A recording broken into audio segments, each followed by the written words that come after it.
वसुदेव सुतं देवं कंसचाणूरमर्दनं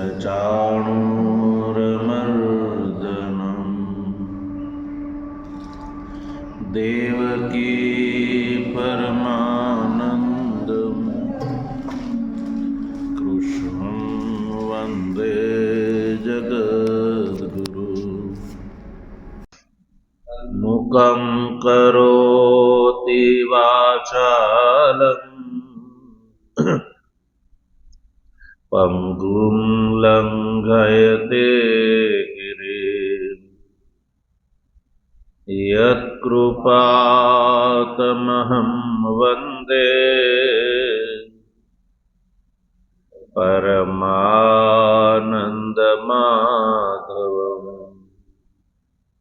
शङ्करं शङ्कराचार्यं केशवं बादरायणं सूत्रभाष्य कृतौ वन्दे भगवन्तौ पुनः पुनः। ईश्वरो गुरुरात्मेति मूर्तिभेद विभागिने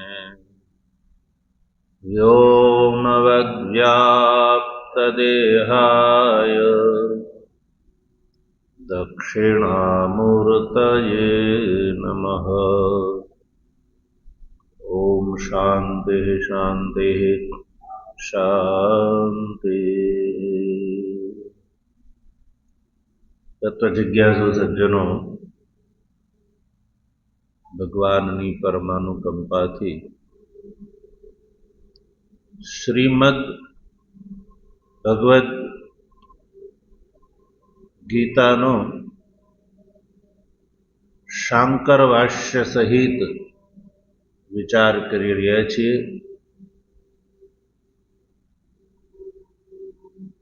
વિચાર ક્રમમાં છેલ્લે ભગવાન ભાષ્યકાર વૃત્તિકૃત અભિપ્રાય જે મત છે એનું પ્રત્યાખ્યાન કર્યું અને સ્વાભિપ્રેત જે ગીતાશાસ્ત્રનો અર્થ છે એનું સમર્થન કર્યું।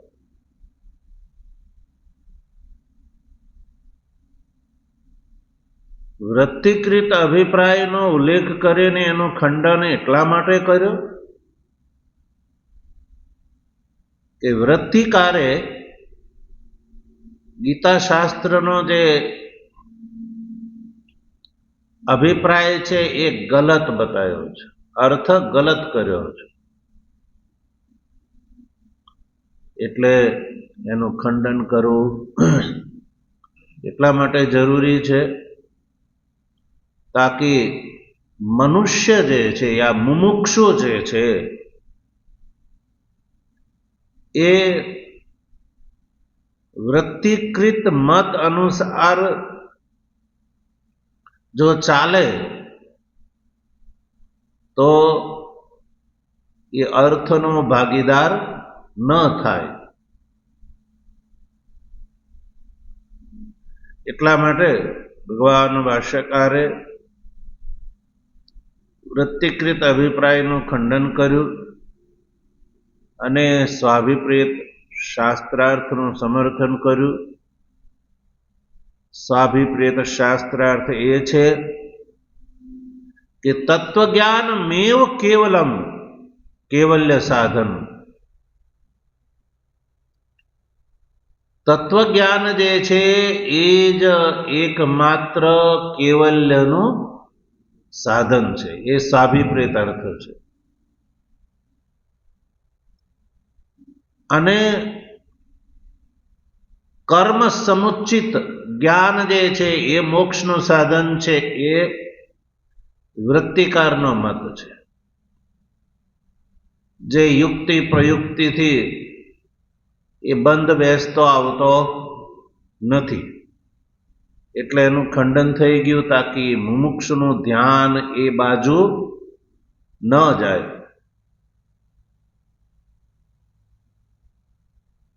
ત્યારબાદ ભગવાન ભાષ્યકાર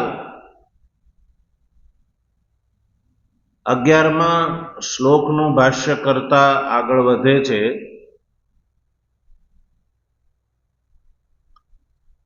અને અર્જુનની સ્થિતિનું વર્ણન કરી અને લખે છે કે અર્જુન ધર્મ સંમૂઢ ચિત્તવાળો છે, મિથ્યા જ્ઞાન વાળો છે, મહાન શોક સાગરની અંદર નિમગ્ન છે. આવા લક્ષણોથી જે અર્જુન છે એ અર્જુનની સ્થિતિને જોતા ભગવાન શ્રી કૃષ્ણએ વિચાર્યું કે આત્મજ્ઞાનથી અન્યત્ર બીજા કોઈ પણ ઉપાયથી અર્જુનનો ઉદ્ધાર સંભવ નથી. એ જોઈને ભગવાન વાસુદેવ કૃપા કરીને અર્જુનનો ઉદ્ધાર કરવાની ઈચ્છાથી આત્મજ્ઞાનની અંદર પ્રવૃત્ત કરતા કહે છે અશોચાન અન્વશોચસ્ત્વમ ઇત્યાદિ. તો અશોચાન ઇત્યાદિથી લઈને સ્વધર્મમ અપી ચાવેક્ષ એ ત્યાં સુધીના ગીતા શાસ્ત્રનો જે સમુદાય છે એનું આ તાત્પર્ય બતાવ્યું. સ્વધર્મમ અપી ચાવેક્ષ ત્યાં સુધી આત્મતત્વ જ્ઞાનનું ભગવાન શ્રી કૃષ્ણ અર્જુનને એમાં પ્રેરિત કરતા કહે છે. પ્રસંગથી ભાષ્ય ટીકાકારના કયા અનુસાર ભગવાન ભાષ્યકારના મતાનુસાર ગીતા શાસ્ત્રના જે 18 અધ્યાય છે એના 3 ષટક પાડ્યા. 18ના 3 ષટક કરીએ તો 6 અધ્યાય થાય.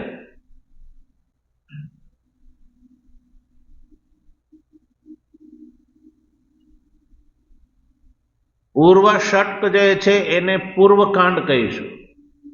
પૂર્વ ષટકની અંદર પૂર્વકાંડનું વર્ણન અને એમાં તમ પદાર્થનું પરિશોધન.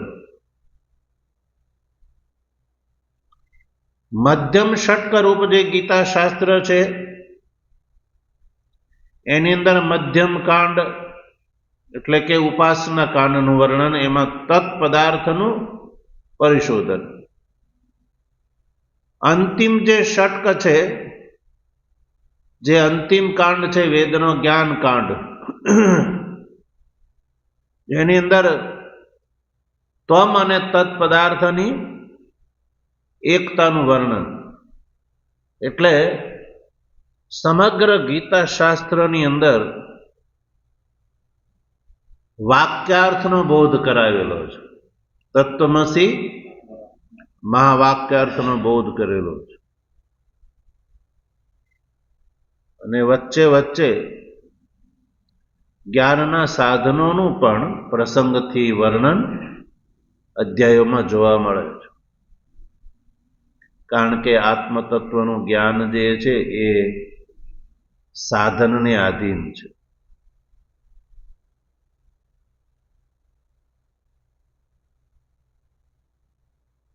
પણ તત્વજ્ઞાન જે છે એ જ કેવલ્યનું સાધન છે. એ સર્વત્ર અવિગિત છે.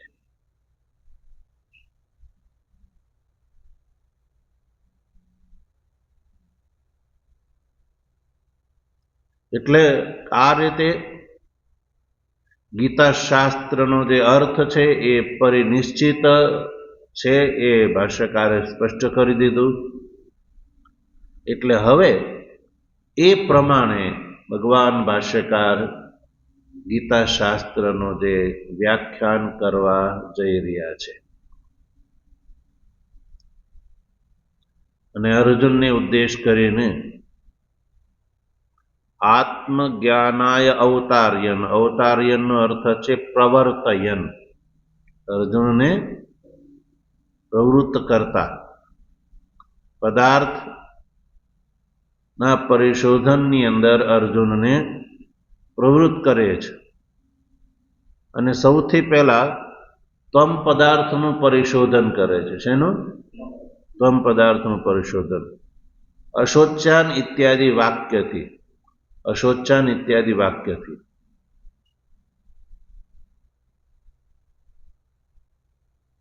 કારણ કે જેનું અજ્ઞાન હોય એ વિષયક ભ્રમ હોય છે, અને જે વિષયક ભ્રમ હોય એ ભ્રમનું જે છે એ પદાર્થ પરિશોધન પૂર્વક જ એનું સમ્યક જ્ઞાન થાય છે.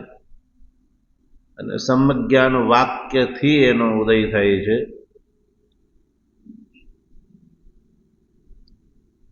એટલે અર્જુન જે છે જ્ઞાનનો અધિકારી છે, એને અભિપ્રેત કરીને ભગવાને કહ્યું અશોચાન ઇત્યાદિ શ્લોકથી. હવે ત્વમ પદાર્થનું પરિશોધન કેવી રીતે છે જોઈએ. શ્લોકનું ઉચ્ચારણ ફરીથી કરીશું.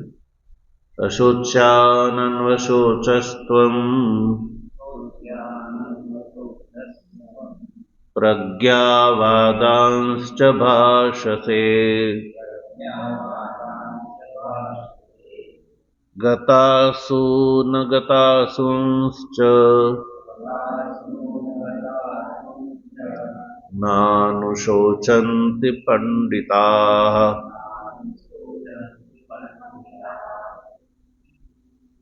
સંધિ વિગ્રહ. અશોચ્યાનન્વશોચસ્ત્વમ એ શ્લોકના પૂર્વાર્ધમાં તમને આખો શબ્દ જોવા મળે છે. અશોચ્યાનન્વશોચસ્ત્વમ, પણ એમાં અશોચ્યાન એક શબ્દ છૂટો પડશે, પછી અનુશોચ અને ત્વમ ત્રણ શબ્દ છૂટા પડશે. કેટલા? એક તો અશોચ્યાન, એમાં નકાર છે, હલંત છે, અશોચ્યાન. પછી અન્વશોચ, અશોચ્યાન અન્વશોચ. પછી ત્વમ, આ ત્રણ શબ્દ છૂટા પડ્યા. પછી પ્રજ્ઞાવાદાંશ્ચ છે, એમાં બે શબ્દ છૂટા પડશે. પ્રજ્ઞાવાદાન, એમાં નકાર હલંત છે, હલંત એટલે ખોડો. પ્રજ્ઞાવાદાન ચ ભાષસે, ચ જુદો પડશે. પછી નીચે ઉત્તરાર્ધમાં ગતાસુ ન ગતાસુંશ્ચ, એ સમસ્ત શબ્દ જે દેખાય છે તેમાં ગતાસુન એક શબ્દ, અગતાસુન બીજો શબ્દ અને ચ એ ત્રીજો શબ્દ. પછી નાનું શોચંતી એ જે સમસ્ત પદ દેખાય છે શ્લોકમાં, એમાં બે શબ્દ છૂટા પડશે, એક ન અને એક અનુશોચંતી. અને છેલ્લે પંડિતાહ એ શબ્દ તો સ્વતંત્ર જ છે, એમાં કોઈ સંધિ નથી. તો આ રીતે આ શબ્દ છૂટા પાડ્યા આપણે. હવે આપણે ભાષ્યકાર એ શબ્દનો ભાષ્ય કરે છે, જોઈએ આપણે.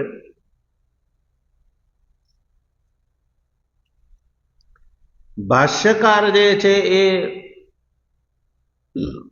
શ્લોકની અંદર જે ક્રમથી પદ આવ્યા હોય છે ને એ જ ક્રમથી ભાષ્ય કરે છે. દાખલા તરીકે પહેલો શબ્દ આવ્યો અશોચાન, તો અશોચાન એ પદનું ભાષ્ય કરશે. પછી અન્વશોચ ત્વમ, જે ક્રમથી આવ્યો એ જ ક્રમથી ભાષ્ય જોવા મળે છે. વાક્યનો અન્વય ભાષ્યકાર કરતા નથી. એ પછી વ્યાખ્યાકારો, બીજા વ્યાખ્યાકારો જે છે, ગીતા શાસ્ત્રનો આ જે અર્થ નિશ્ચિત થતા પછી અન્વય ક્રમથી ભાષ્ય વ્યાખ્યાન જે છે એ ટીકાકારો દ્વારા જોવા મળે છે. ભાષ્ય અને ટીકામાં અફેર હોય છે. ભાષ્ય જે છે એ શ્લોકમાં જે પદ આવ્યા હોય એ જ પ્રમાણે ભાષ્ય ચાલતું હોય છે. તો સૌથી પહેલો પદ આવ્યું અશોચ્યાન. તો ભાષ્યની અંદર જે શ્લોકના પદ છે ને એ હું તમને બતાવી દઉં. જો એ શ્લોકમાં તમને જોવા મળશે, લાઇટ ટાઈપમાં જોવા મળશે. તો સૌથી પહેલો શ્લોક છે અશોચ્યાન, એમાં જો ભાષ્યમાં જોવા મળશે. અશોચ્યાની પદ છે એ જુદું જ જોવા મળશે, એટલે એની નીચે અંડરલાઈન કરજો. અંડરલાઈન પેન્સિલ હોય તો એનાથી અંડરલાઈન કરવાનું.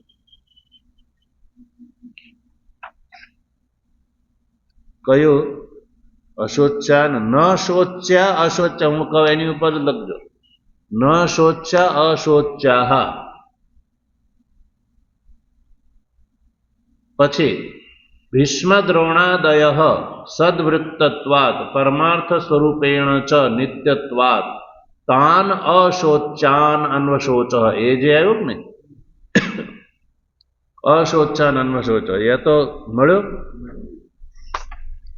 એ તો હું તમને ઉચ્ચારણ કરાવું. ચલો પહેલી વાત બોલો. ન શોચ્યા અશોચ્યા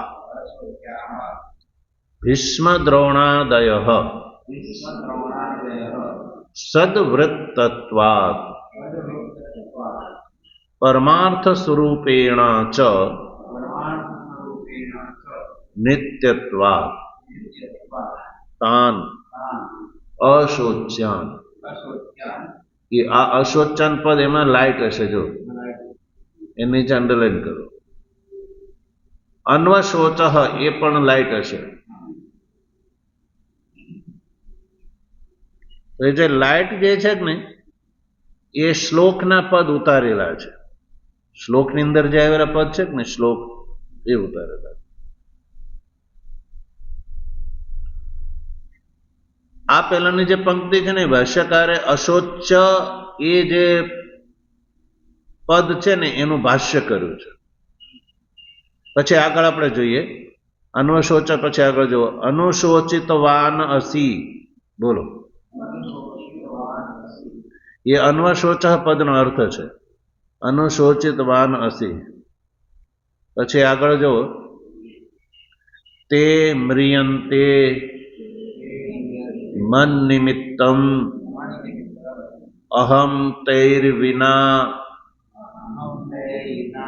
અભૂત કિમ કરિષ્યામિ રાજ્ય સુખાદિના ઇતિ. હવે આ જે ગીતા પ્રેસની પુસ્તક છે ને એમાં ભાષ્યની પંક્તિઓને સંધિ વિગ્રહ કરીને છૂટી પાડેલી છે. એટલે અહીંથી હું બોલું ત્યારે એમાં તમને કંઈક એમ લાગે, ન દેખાય તો એવું નથી કે આમાં બીજું છે એવું માનવાની જરૂર નથી. પછી આગળ ઇતિ આવ્યું ત્વમ પ્રજ્ઞાવાદાન. આ બે પદ એમાં લાઈટ હશે, એની નીચે અંડરલાઈન કરો. ત્વમ પ્રજ્ઞાવાદાન. એની પછી પ્રજ્ઞાવતામ. બોલો. બુદ્ધિમતામ વાદાંશ્ચ વચનાની ચ ભાષ્યસે.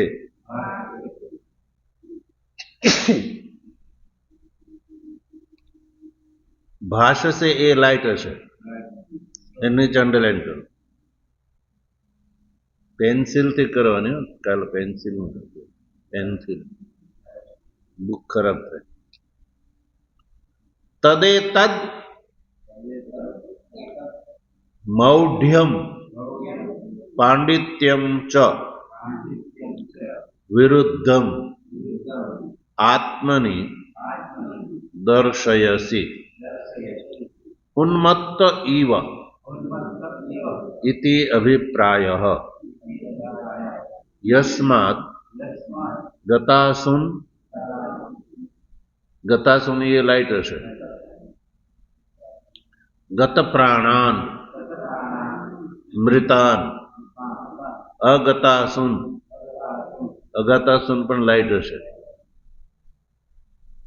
અગત પ્રાણાન જીવતશ્ચ નાનુશોચંતી પણ લાઈટ હશે પંડિતાહ પણ લાઈટ હશે આત્મજ્ઞાઃ પંડા આત્મવિષયા બુદ્ધિઃ યેષાં તે હિ પંડિતાઃ પાંડિત્યમ નિર્વિદ્ય ઇતિ શ્રુતેઃ પરમાર્થતઃ તુ તાન નિત્યાન અશોચ્યાન અનુશોચસી અતઃ મૂઢો અસી ઇતિ અભિપ્રાયઃ. તો સમગ્ર શ્લોક જે છે એનું ભાષ્ય જે છે એનું આપણે ઉચ્ચારણ કરી ચૂક્યા. હવે એનો આપણે અર્થ સમજીએ. સૌથી પહેલા શ્લોકમાં જે અશોચ્યાન એવું પદ આવે છે તો ભાષ્યકાર જે છે એનો અર્થ કરે છે અશોચ્યાન. અશોચ્યાન નો અર્થ કરો ન શોચ્ય અશોચ્યા, ન શોચ્યા અશોચ્યા. એટલે કે જે શોચ્યા નથી, શોચ્યા નથી. હવે શોચ્યા શું છે? શોચ્યા એ બહુવચન છે.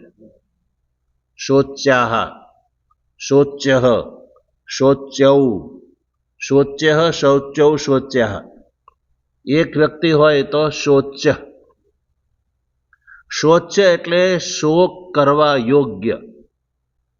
શોચ્યનો અર્થ છે શોક કરવા યોગ્ય. શોચ્ય. શોક શબ્દ તો આપણે જાણીએ છીએ ને. શોક, શોક એટલે દુઃખી વ્યક્તિ. શોચ્ય એટલે શોક કરવા યોગ્ય. અને આગળ ન લાગી ગયો તો ન શોચ્ય એટલે શોક કરવા યોગ્ય નથી. તો એને ન શોચ્યા બહુવચનમાં શોચ્યા આપણે લઈશું. એટલે ન શોચ્યા એટલે ભગવાન છે અર્જુનની સામે, અર્જુન કોનો શોક કરે છે? સામે કોણ કોણ છે? ભીષ્મ, દ્રોણાદિ બધાય છે. એક વ્યક્તિ નથી. અર્જુન કોઈ એક વ્યક્તિનો શોક, એક વ્યક્તિને ધ્યાનમાં રાખીને શોક નથી કરતો, પણ સામે ભીષ્મ, દ્રોણાદિ ઘણા બધા છે. એટલે બધાને ધ્યાનમાં રાખીને અર્જુન શોક કરે છે. ભગવાન શ્રી કૃષ્ણ એવું કહે છે કે અર્જુન એ બધા અશોચ્યા છે.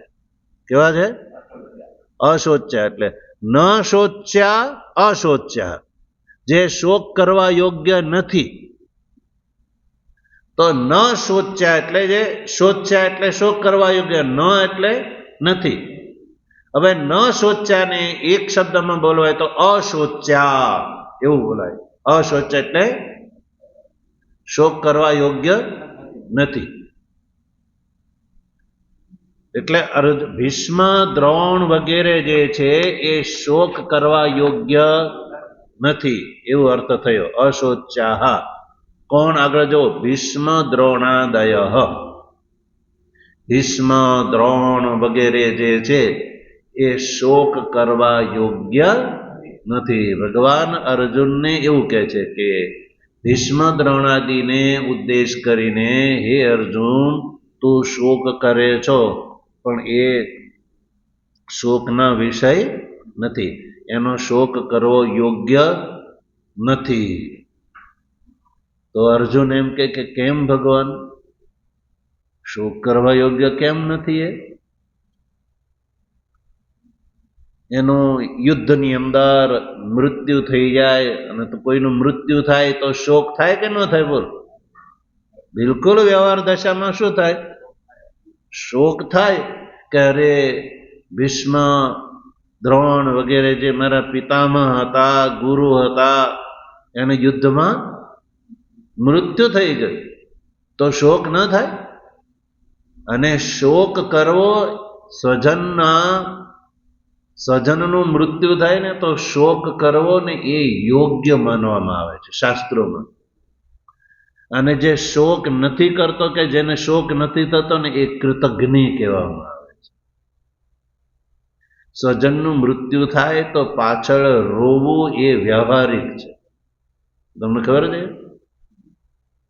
આજકાલ જે કહે છે ને કેવું જરૂર, પણ રોવું એ વ્યવહારિક પક્ષ છે. પાછળ રોવું એનાથી જીવાત્માને લાભ થાય છે. મૂછો મુંડાવવી, મુંડન કરવું, એ બધું વ્યવહારિક છે. એ શોકને પ્રગટ કરે છે કે અમારા સ્વજન સંબંધીનું મૃત્યુ થઈ ગયું છે, જે અમારા માટે શોકનું કારણ છે. અમે એના વગર વિહવળ છીએ, દુઃખી છીએ. એ પ્રતીતિ કરાવવી એ બિલકુલ વ્યવહારિક છે, કૃતજ્ઞતા છે. અને જો ન કરવામાં આવે તો એ વ્યક્તિ કેવો કહેવાય? કૃતજ્ઞ કહેવાય. કૃતજ્ઞ એટલે જે કરેલું ભૂલી જાય એને શું કહેવાય? કૃતજ્ઞ કહેવાય. અને કરેલો ઉપકારને યાદ રાખે તો એને શું કહેવાય? કૃતજ્ઞ કહેવાય. તો હવે તમે કોઈ ઉપર અકારણ ઉપકાર કર્યો હોય, મહાન ઉપકાર કર્યો હોય, ભૂલી ન શકાય એવો ઉપકાર કર્યો હોય, અને એ વ્યક્તિનું જ્યારે તમારે કામ પડે ત્યારે એ મુખ મોડીને ચાલ્યો જાય તો એ વ્યક્તિ કેવો કહેવાય? એ વ્યવહારિક ગણાય નહીં ને? એની કોઈ સ્તુતિ કરશે? નહીં કરે. એમ વિચાર કરો, ભીષ્મ દ્રોણાદિ છે એ અર્જુનને માટે ભીષ્મ શું છે? પિતામહ છે. પિતામહ છે. અને દ્રોણ છે એ ગુરુ છે, આચાર્ય છે, જેની પાસેથી એણે આ શસ્ત્ર અને અસ્ત્ર વિદ્યાનું અધ્યયન કર્યું છે. વિચાર કરો. તો હવે એનું મૃત્યુ થાય તો અર્જુનને માટે એ શોક થવો બિલકુલ યોગ્ય. એનો શોક ન કરે ને એને એની સાથે બાણ યુદ્ધ કરી અને એનો સંહાર કરે તો એ વ્યવહારિક ગણાશે? નહીં. એટલે અર્જુનને માટે તો એ શોક એક વ્યવહારિક છે. પણ ભગવાન શ્રી કૃષ્ણ અહીંયા અર્જુનને આ બંને દ્રષ્ટિથી ઉત્તર આપે છે કે ભીષ્મ, દ્રોણ, હે અર્જુન, તારા માટે અશોચ્યા છે, શોક કરવા યોગ્ય અશોચ્ય છે. કેમ? બે હેતુ બતાવે છે. સદવૃત્તત્વાત પરમાર્થ સ્વરૂપેણ ચ નિત્યત્વાત. એમાં જ છે પુસ્તકમાં, ભાષ્યમાં. બે રીતે એ શોકના વિષય નથી.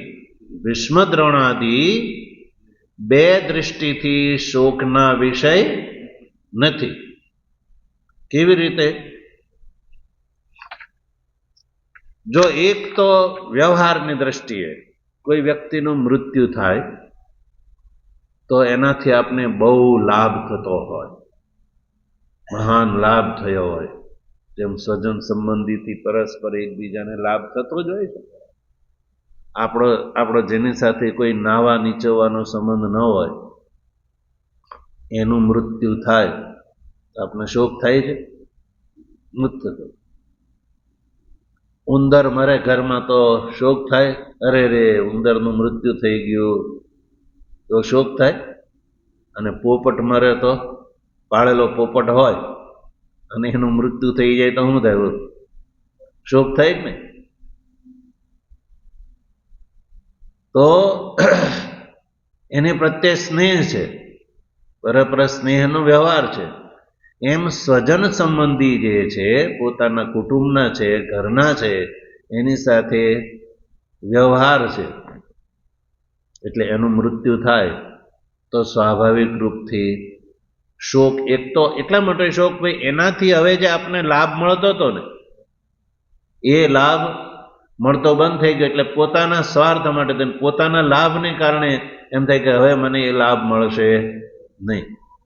બીજો શોક એ રીતે પણ થાય કે અરે આ વ્યક્તિનું મૃત્યુ થઈ ગયું, એનું મનુષ્ય શરીર છૂટી ગયું,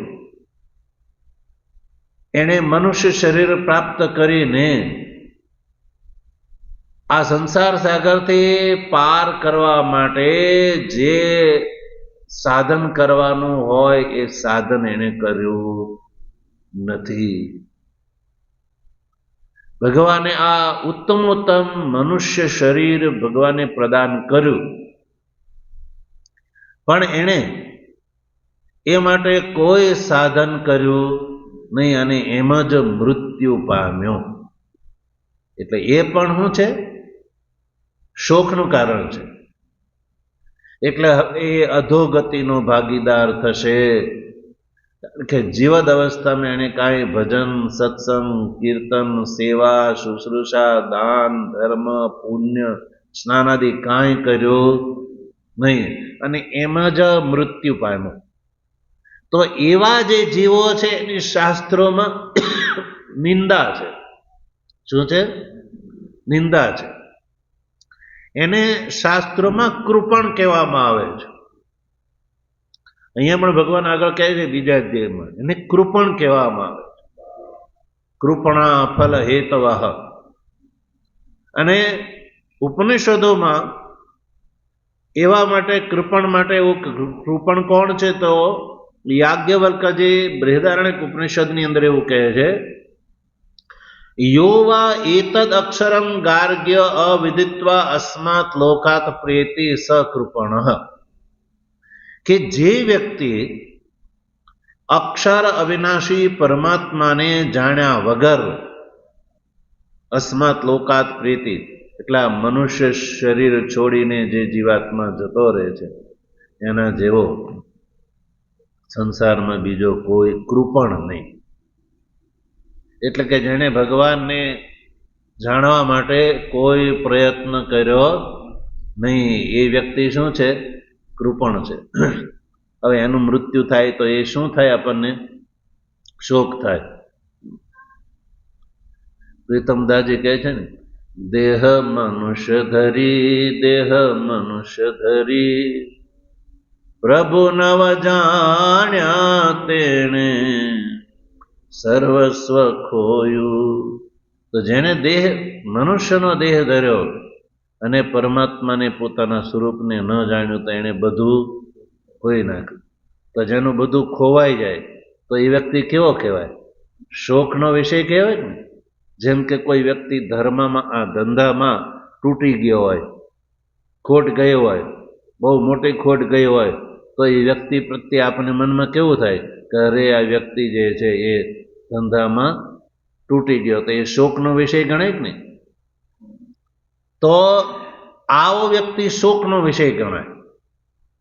પણ જેણે સમજો કે મનુષ્ય શરીર ધારણ કરીને ભલે આત્મતત્વ જ્ઞાન પ્રાપ્ત ન કર્યું, પણ જેણે સમગ્ર જીવન ભજન, સત્સંગ, સેવા, શુશ્રૂષા, સદાચાર, દાન, ધર્મ, પુણ્ય કરતા કરતા જ જેણે પોતાનું જીવન વિતાવ્યું છે અને એવા વ્યક્તિનું મૃત્યુ થઈ જાય તો પાછળવાળા લોકો એનો શોક કરશે?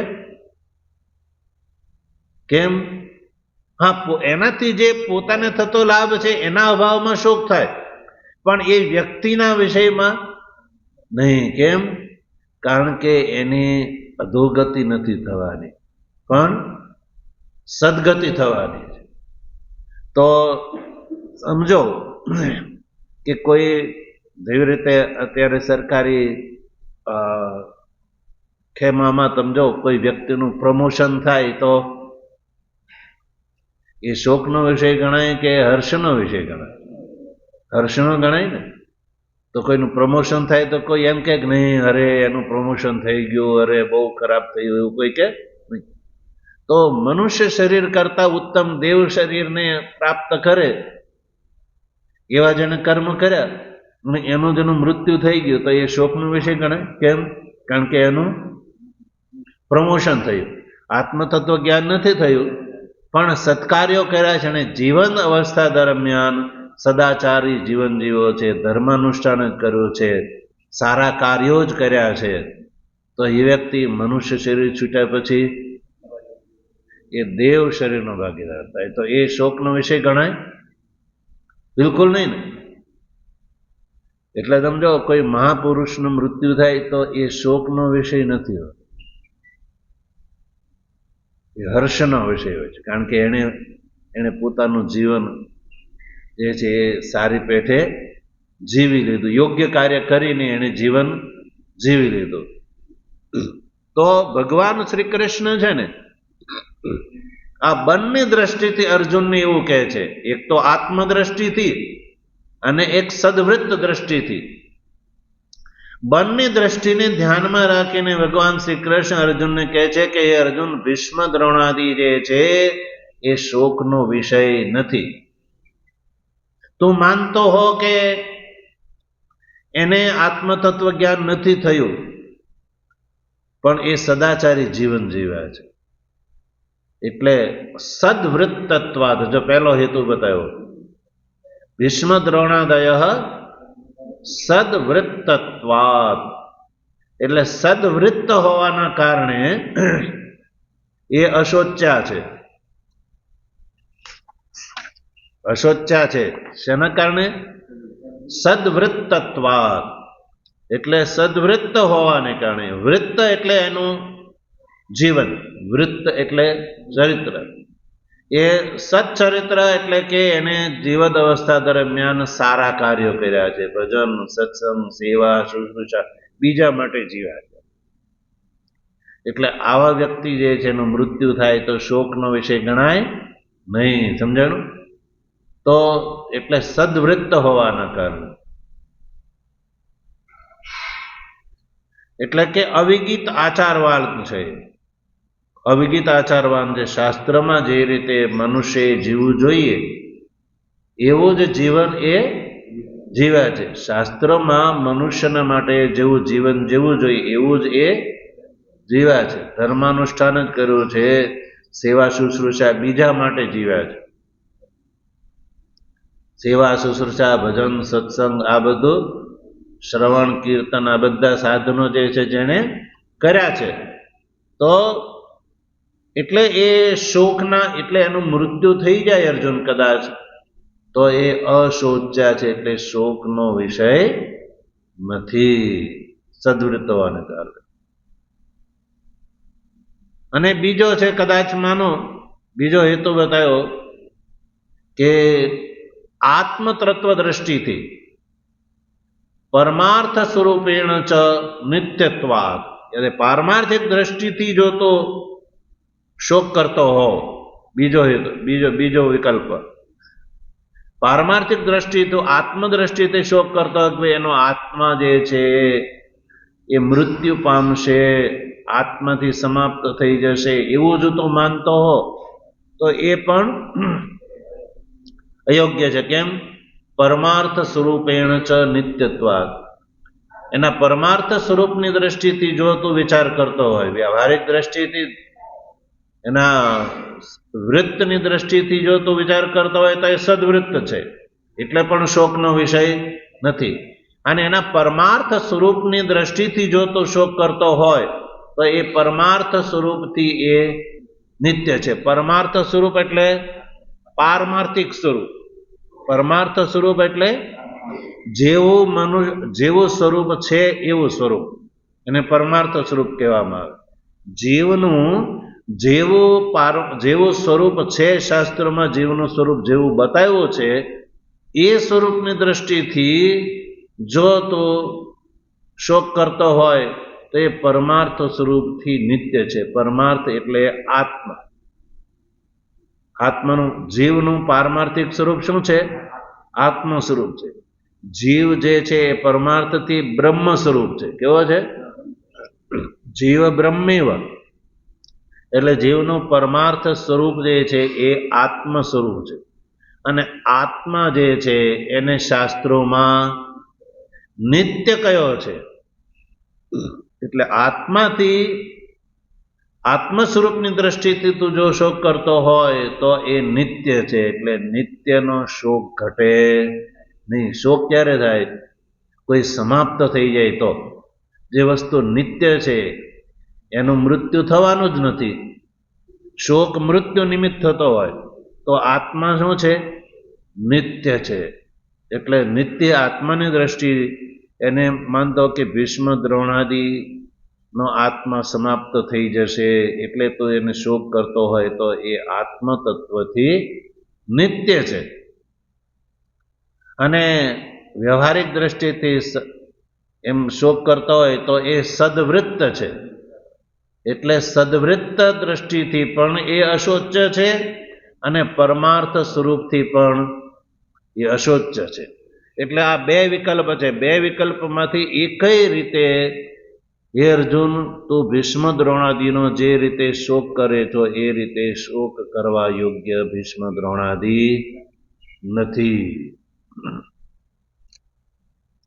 સમજાઈ ગયું? આગળનો વાત વિચાર પછી. ઓમ વસુદેવ સુતમ દેવમ કંસ ચાણૂરમર્દનમ દેવકી પરમાનંદમ કૃષ્ણં વંદે જગદ્ગુરુ મુખં કરોતિ વાચાલં પંગું લંઘયતે ગિરિં યત્કૃપાતમહં વંદે પરમાનંદમાધવં શંકરં શંકરાચાર્યં કેશવં બાદરાયણં સૂત્રભાષ્યકૃતો વંદે ભગવन्तौ પુનઃ પુનઃ. ઈશ્વરો ગુરુરાત્મેતિ મૂર્તિભેદ વિભાગિને વ્યોમવદ્વ્યાપ્તદેહાય દક્ષિણામૂર્તયે નમઃ. ઓમ શાંતિ શાંતિ શાંતિ. સદ્ગુરુદેવ